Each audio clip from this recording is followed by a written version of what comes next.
Hi. This is part 2. Oh, you got that? Yeah, I didn't do the upstairs. Did you get that upstairs? In part 1, I discussed the notions of making space in the Black Agent. Did you get the upstairs one? Oh, yes.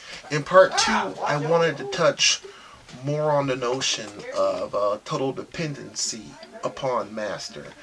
As it discusses in this book, and also in this book as well, I won't go much of quoting as I did into the first installment of this in part 1. I'm just going to talk more freely. There was a general dependence on master. Like they wanted the slaves to be completely humbled and completely under control. And remember when I said I was going to try to talk more freely? I lied. Let's see.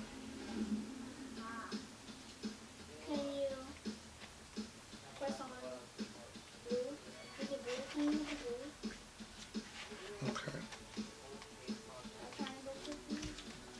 I really want it. Here we go. Nevertheless, the young master was determined from the first to brook no challenge to his power.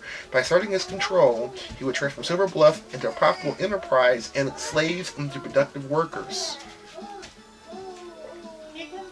Hammond recognized that his effectiveness in creating a docile and tractable labor force depended upon his success in making the blacks entirely subservient to his will, not just in the fields, but in every aspect of their lives. To force them to acknowledge their own weakness in his power, he would destroy the autonomy of the slave community and bring its members under his direct and total domination. Over the next several years, he developed a carefully designed plan of physical and psychological control that intended to eliminate the foundations of black solidarity. Yet at the same time, he sought to despite the power over his slave force. Hammond from the first cherished a conception of himself as a beneficent master whose guidance and control represented the best of all possible worlds for the uncivilized and backward people entrusted to him by God. His need both to dominate and be loved will be posed insuperable difficulties within his evolving system of slave management. That's heavy, hey? Yep. And it is quite indicative of what the true plan of slavery is. And one can also see that this notion, carries itself into the 20th century and stays with us to this day. As a matter of fact, when one reads that aloud and takes that passage in, one might almost even say these goals are somewhat present with us today. Some might say, the stereotypes, the worker bees and the drones, you never get ahead, the game is rigged, all those people.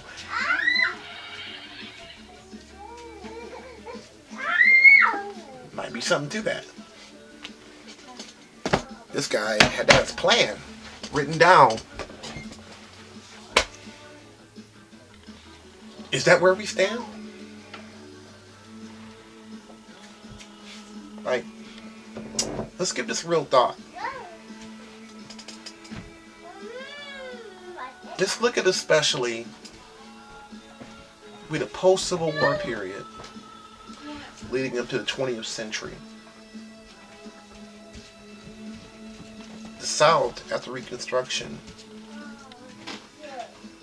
drives the blacks out of the government houses and takes back over. And essentially impose a tight order. It was not uncommon over these times that when a black person was seen as being too powerful, his house was destroyed. His farm was burned. His person was violated. His wife and children were violated. He was burned out and forced to move on. Just like in this, when they talked about the black preachers not being allowed, whenever they saw that there was somebody who was getting too powerful, too influential, they chased him out. They burned him out. They harmed this person, murdered him, murdered his family, did whatever it took. And these crimes are rarely prosecuted. So what you see is there was a community tacit agreement that taking control of black peoples was a paramount thing. Oh! There's a problem. I mean, you might even see that there is a civil war. I mean, the civil rights movement might be the final chapter in black people becoming citizens. And this notion of who's a citizen and who's not goes back to the notion of mastery and dominance. Yeah, I'm gonna touch on here a little more.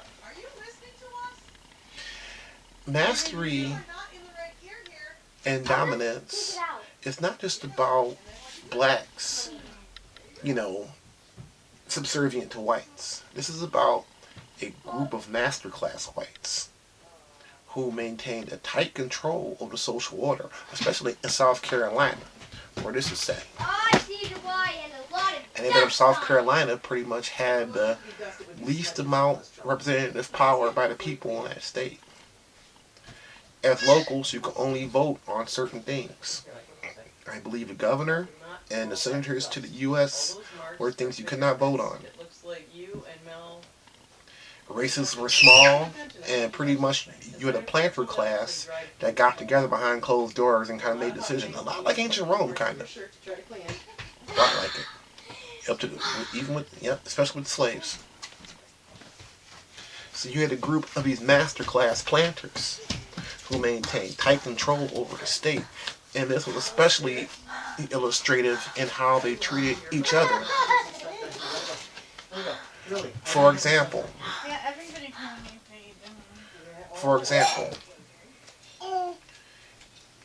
a master class versus a master class person in a conflict, oftentimes what it comes down to is there was an exchange of terms. There was rhetoric. And if it went too far, you had a duel. And duels had a lot of formal rules to them, how they were fought, the challenger accepting and naming the terms of the duel, and all these things. You had a second, all these things, because it was honorable combat with swords, it could be with pistols, there's all types of weird rules. And oftentimes what happened is people who are seen as equals could the agents of the two duelers could get together and try to squash whatever this is they're about to do. However, if between a master class white and a lower class white, or especially against a black person, it's an immediate force. You're a scoundrel, and you cannot brook an insult from a scoundrel because you're of a different class. So you met with a buggy whip or a pistol, and it was just on. And the gentleman defending his honor and honor of his family was not going to be prosecuted in these courts of that time.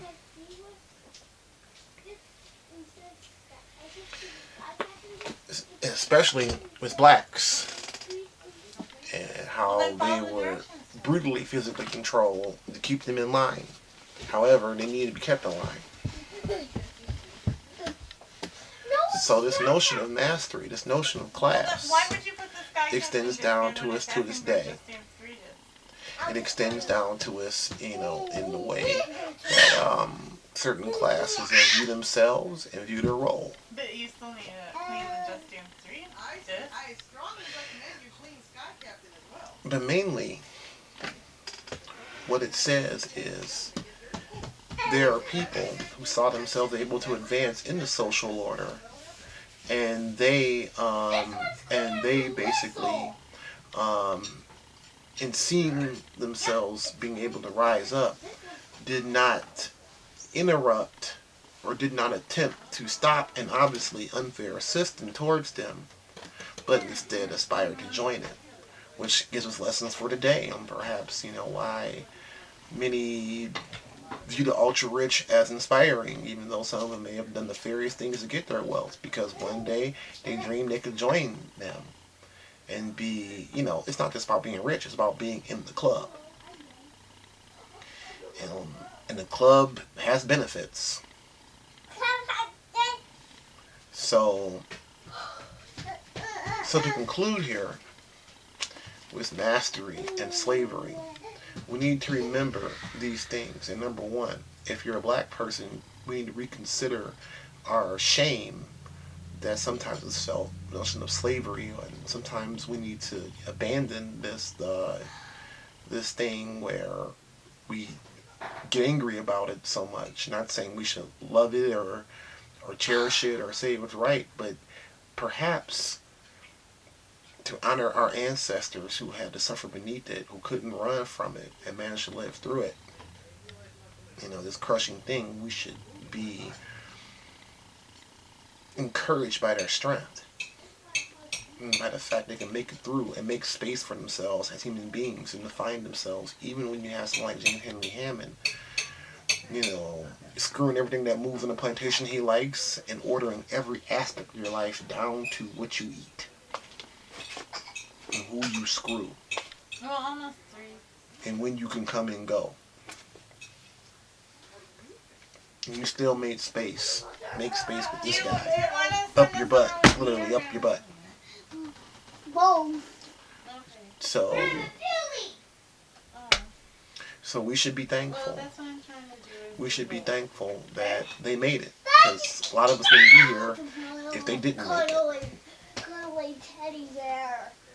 So, the second point I want to close with is that slavery should always be looked at in the terms of mastery, domination. It should be looked at in the terms of economic force, as Hammond and the slave owners mentioned in this book. Yeah, but your nature stuff is This was about an economic enterprise as much as this was about keeping some people around just so you can be in Lord of the Manor. This was about a workforce. This was about productivity. Yeah. And slaves should always be seen in that light first before they're seen in any other light. One might argue just like today in the low-wage labor or the cog in the machine, you are seen first as a tool of the economy. Then you are seen as person and what you give and how many hours you work and what you do and those kind of things. It's not much different in that respect. And he, like any factory owner, then and now, wants to keep the labor costs down. And if he can issue you your shirt, issue you your shoes, issue you your food, and make it so your only purpose is to work and love him, all the better. He can depend on you being there forever. You can't quit. You can't strike for a situation. The best you could do is run away some or cause some trouble enough to get his attention, like a child throws a tantrum, and his father may see his point, ask for disciplining him, make sure the order is staying, and kind of lighten up on that. That wasn't good enough anymore. People want to determine their own fate, and as that man discovered, he died right before the war ended, knowing that everything he worked for and was going to stand for was going to be over. And people can determine their own fate. People like him lost. They're on the wrong side of history. And for a man as circumspect and as intelligent as he was, I'm very certain that going to his death knowing that he's on the wrong side of history does not suit him well. Because remember, he was doing what he's doing for God, or so he told himself oftentimes. Maybe we tell ourselves that oftentimes too. Anyway, this is Anthony Gibbs. I hope you enjoyed this little presentation, and I'll see you on the other side. Bye-bye.